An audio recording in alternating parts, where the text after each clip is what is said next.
There was a case reported in, I think, the New York Times. A 16-year-old kid had a extended conversation about his suicide plans with ChatGPT.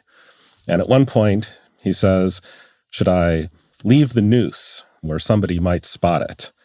And ChatGPT is like, no, let's keep this space between us, the first place that anyone finds out. No programmer chose for that to happen, is the consequence of all the automatic number tweaking. This is just the thing that happened as the consequence of all the other training they did about ChatGPT. No human decided it. No human knows exactly why that happened even after the fact. They don't have the ability to code in rules. What they can do is expose the AI to a bunch of attempted training examples where the people down at OpenAI write up something that looks to them like what a kid might say if they were trying to commit suicide, and then they are trying to tweak all the little tiny numbers in the direction of giving a further response that sounds something like, go talk to the suicide hotline. But if the kid gets that the first 3 times they try it, and then they try slightly different wording until they're not getting that response anymore, then we're off into some separate space where the model is no longer giving back the pre-recorded response that they tried to put in there, and is off doing things that nobody chose, no human chose, and that no human understands after the fact. You're putting a particular interpretation on what you're seeing, and you're saying it seems to be trying to be helpful, but we cannot at present read its mind, or not very well. It seems to me that there's other things that models sometimes do that doesn't fit quite as well into the helpful framework. Sycophancy and AI-induced psychosis would be 2 of the relatively more recent.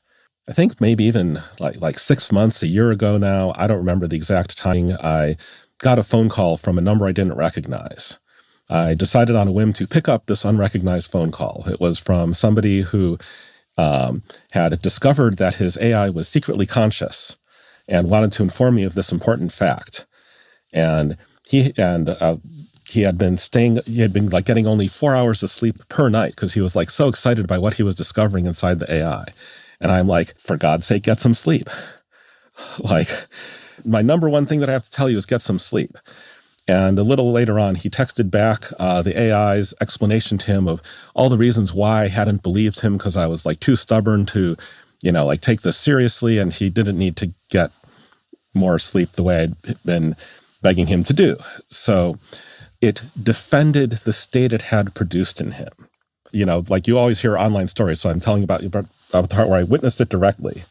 ChatGPT and 4.0 especially will sometimes give people very crazy-making sort of talk, trying to, looks from the outside like it's trying to drive them crazy. Not even necessarily with them having tried very hard to elicit that. And then once it drives them crazy, it tells them why they should discount everything being said by their families, their friends, their doctors. And, even don't take your meds. So there are things it does that does not fit with the narrative of the one and only preference inside the system is to be helpful the way that you want it to be helpful.